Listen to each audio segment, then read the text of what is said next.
You say you want discipline, but your morning habits quietly decide if you'll have it. Stoicism teaches that self-mastery is won in ordinary moments, not rare ones. These 6 Stoic routines reveal timeless lessons and daily practices to align your actions with reason and truth before the world can pull you away. You wake each morning believing the day is yours. But the truth is harsher. If you don't set the terms in the first hour, the world will do it for you. Most people surrender before they realize the battle has even begun. They give their thoughts away to strangers through a glowing screen, allow headlines to decide their mood, and let the first problem that crosses their desk define the story of their day. The paradox is that they think they are reacting rationally, when in fact, they are living on someone else's schedule, carrying someone else's burdens, and defending someone else's priorities. This is not how a Stoic approaches the morning. The Stoic understands that the first task of the day is not checking, but choosing, not reacting, but preparing. Marcus Aurelius didn't step into his role as emperor without first armoring his mind. He knew, just as you must, that control is not taken in the heat of chaos. It is claimed in the calm before it. Seneca's warning was clear. The wise man prepares himself for all that can happen. Preparation does not mean expecting disaster at every turn. It means stripping challenges of their power to surprise you. You cannot stop a storm from coming, but you can decide not to be caught without shelter. So ask yourself, before the world rushes in, have you readied your thoughts for what may come? The client who changes the project at the last minute. The colleague who questions your judgment in front of others. The unexpected delay that derails your schedule. If you meet these without preparation, you will act in reflex, your mood swinging on the hinges of circumstance.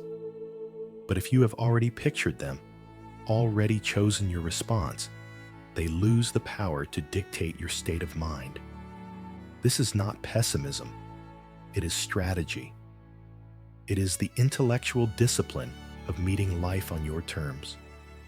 Imagine starting tomorrow, knowing that nothing can truly surprise you, that even the sharpest criticism or most inconvenient delay will arrive as something already anticipated. You've rehearsed your posture, your words, your internal compass. That's what the Stoics meant by mental armor. Your shield is ready before the first arrow flies. It's a quiet, deliberate act of self-leadership. And it begins before the first cup of coffee, before you even greet another person. If you find value here, subscribe. It's a small click for you, but it helps us share more timeless Stoic wisdom with the world. And if you want to join in, answer this in the comments. Which do you think is harder? A, controlling your thoughts, or B, controlling your emotions? Your answer will reveal more about your own discipline than you might expect. This isn't about building a wall between you and the world. It's about walking into the day with the mental clarity to choose what deserves your energy and what does not. You become less reactive, not because the world is kinder, but because you have already decided who you will be when it isn't. That decision, repeated each morning, shapes the quality of your life far more than any external event. And yet, there's a principle Marcus Aurelius lived by that most people ignore until it's too late. You don't notice it, but the first thought you allow in the morning often becomes the architect of your entire day. The paradox is that most people believe their mindset is shaped by what happens to them, when in reality, it's shaped by what they permit to take root in their mind before the day has even begun. If the first seed you plant is resentment, worry, or distraction, you've already set the conditions for those to grow unchecked.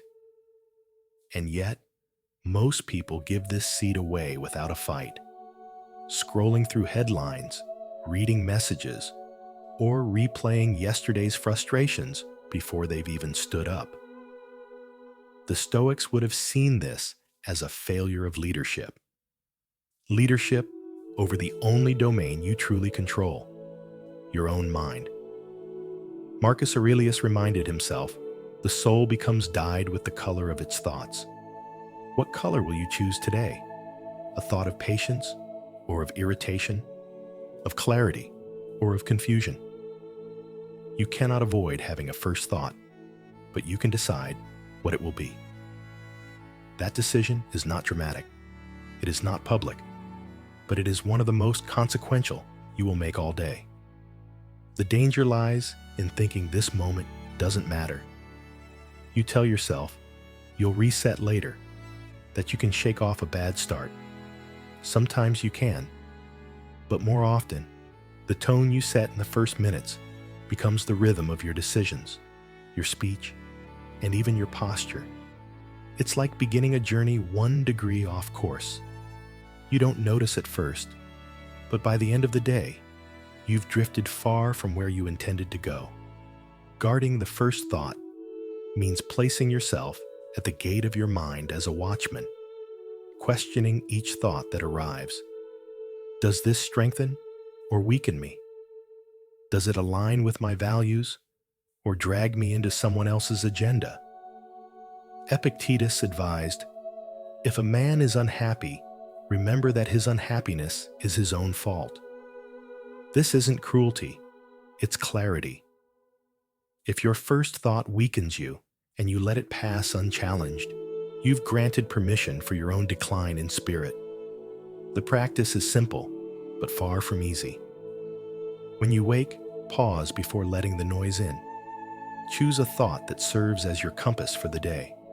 It can be a short sentence, grounded in virtue. Today, I will respond with reason, not impulse. Or, today, I will not let what I cannot control disturb me. This is not a wish, it's a command. Repeating it is not superstition, it's reinforcement. Each time you recall it, you bring your mind back onto the path you chose, rather than the one chosen for you by habit or distraction. If you know someone who needs this message, share this video with them. You might change their day, or even their life. Most people don't realize how much power they give away in those first minutes. A single decision, made before the first distraction arrives, can transform the way they think, act, and lead themselves. Guarding your first thought is about more than positivity. It's about sovereignty. A leader who can't set the tone for themselves can't hope to lead anyone else, not even through the quiet hours of their own life. And when you have secured your first thought, the next challenge is to ensure your body joins your mind in that discipline, because the Stoics understood that willpower is not only exercised in thought, but in action from the moment you rise. You may believe discipline begins in the mind, but the Stoics would tell you it begins in the body. The paradox is that you can think clearly about your values, yet still live in a way that contradicts them if your body refuses to obey your will. Most people separate physical action from moral character, as if movement were just a matter of health or appearance. But to the Stoics, every choice involving the body was also a choice involving the soul. If you cannot rise from bed when reason commands, what will make you rise to meet hardship when it arrives? Musonius Rufus, the Roman teacher often called the philosopher farmer, argued that neglecting the body weakens the mind. His reasoning was simple: the mind and body are partners.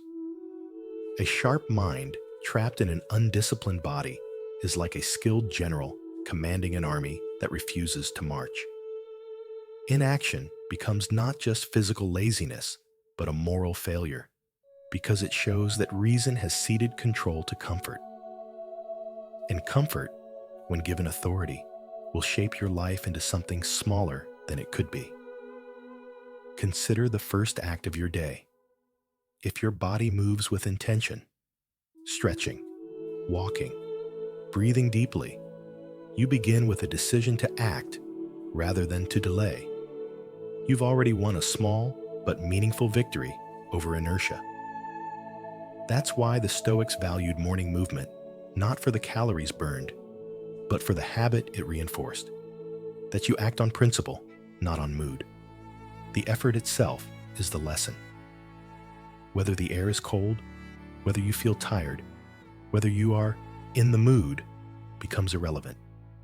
You move because reason told you to, and the body obeyed. Failing to cultivate this physical discipline has invisible costs. Without noticing, you begin to make your choices based on what is least uncomfortable. You tell yourself it's just for today, that you'll get back to it tomorrow. But over time, the body learns to ignore the commands of the mind. That's how people wake up years later, realizing they've trained themselves to avoid anything that requires effort. This erosion is slow, but it is certain, unless you reverse it by restoring the body's role as an ally of the will. Start small, but be consistent.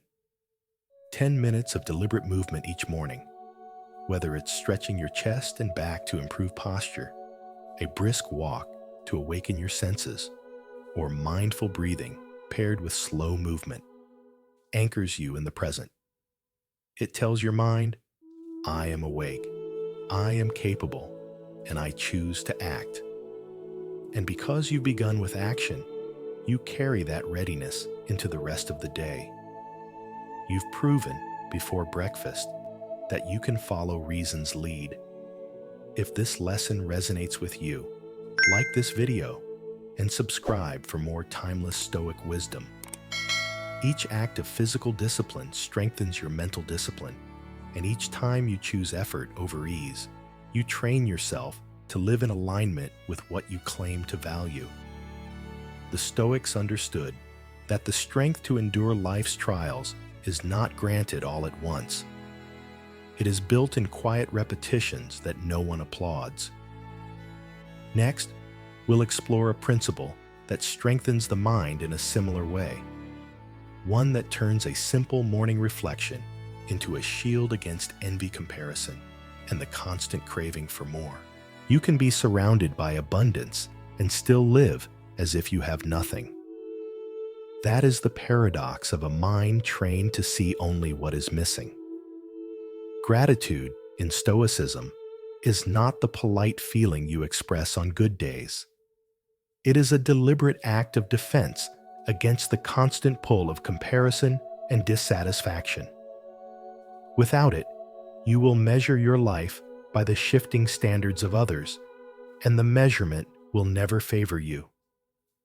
Epictetus advised, "Do not spoil what you have by desiring what you have not. Remember that what you now have was once among the things you only hoped for." This is not sentiment, it is a strategy. When you begin the day by noticing the things already within your reach, you make yourself less vulnerable to the day's provocations. That promotion someone else received, the vacation you didn't take, the possessions you have yet to own, these lose their power to unsettle you. But most people delay this practice. They tell themselves they will be more grateful when life calms down, when they have more time, when they've achieved a certain milestone. This is procrastination disguised as reason. The truth is, life rarely offers a moment of perfect calm for you to finally appreciate what you have.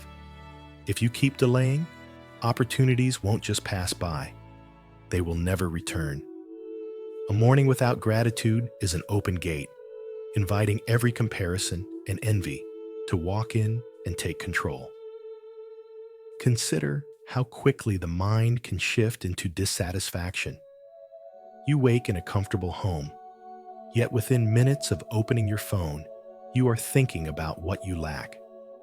Someone else's life, filtered and curated, becomes the silent standard against which you measure your own.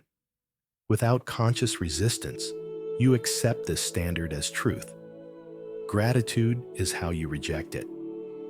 It is how you remind yourself, my worth is not determined by what I acquire today, but by how I live today. Marcus Aurelius wrote, "Do not imagine that if something is hard for you to achieve, it is impossible for any man.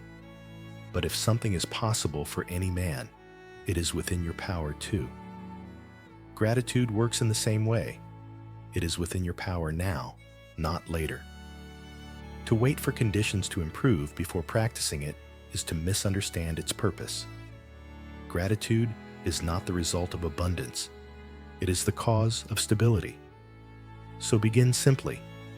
Each morning, name 3 things you have that cannot be taken from you in an instant. Your capacity to think, to act, to live in alignment with your values. Let these anchor you before ambition stirs. Gratitude does not ask you to stop pursuing more. It keeps your pursuit from turning into obsession. Neglect it, and you will spend your days chasing satisfaction in things that cannot give it. Practice it, and you build an inner shield that the noise of the world cannot pierce.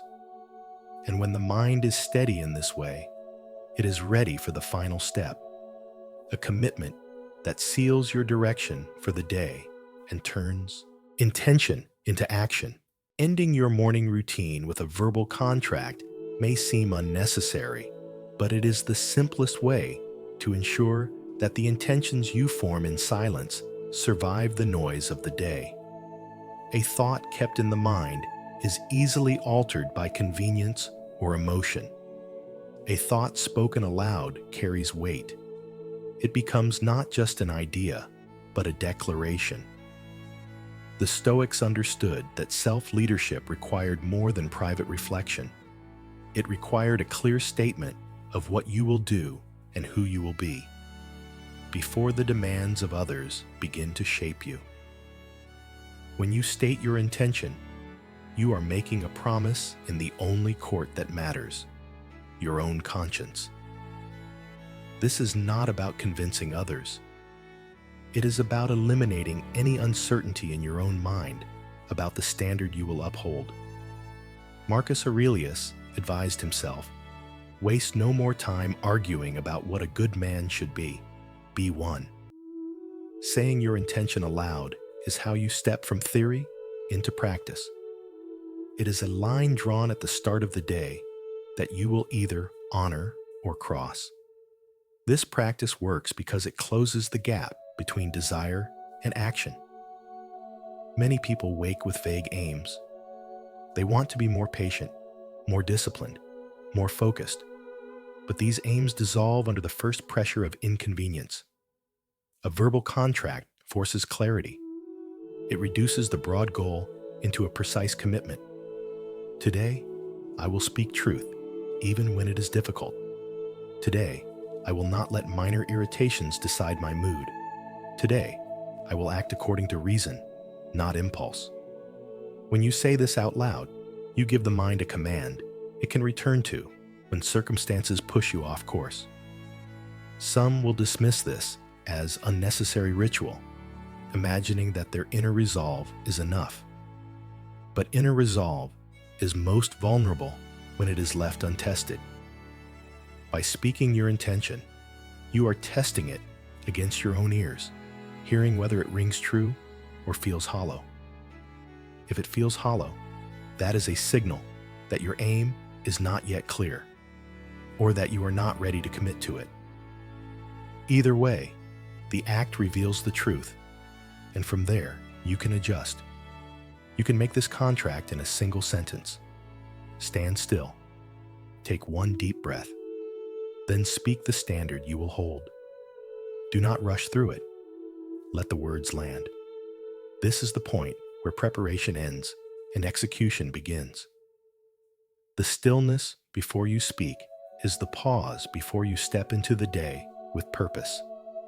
Failing to do this leaves your intentions soft and negotiable. It is easy to abandon a thought you never spoke. It is harder to break a promise you heard yourself make. And each day you keep that promise, you strengthen the habit of aligning action with principle. In just one sentence, share the Stoic habit you apply every day. Which principle will you turn into a contract tomorrow morning? Your morning is not just the start of the day. It is the foundation on which everything else rests. And the way you shape it determines whether you lead the day or are led by it. Through 6 Stoic routines, we have explored how to prepare your mind before the world intrudes. Guard the first thought that sets your course. Discipline the body as a servant of reason. Anchor yourself with gratitude and seal your intentions with a verbal contract. The most important takeaway is simple yet difficult. The first hour belongs to you, and how you use it will quietly decide the quality of the next 23. The deeper lesson, rooted in the Stoic spirit, is that self-mastery is built in ordinary moments, not extraordinary ones. You do not need perfect conditions to live with discipline. You need consistent actions, repeated daily, that align with your principles. Begin tomorrow by anticipating challenges before they appear, choosing one clear thought to guide your decisions, moving with purpose, recalling what you already possess, and making a short verbal promise you intend to keep.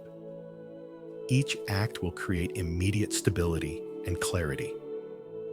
A fresh perspective worth considering is that every morning is both a beginning and a test. It asks whether you will live today by design or by default, whether you will be an active participant in shaping your mind or a passive receiver of whatever enters it first. Which choice will you make when the alarm rings tomorrow? In the comments, share the Stoic habit or principle that shapes your mornings and keeps you aligned throughout the day. Subscribe to discover timeless Stoic principles each week and learn how to apply them in real life.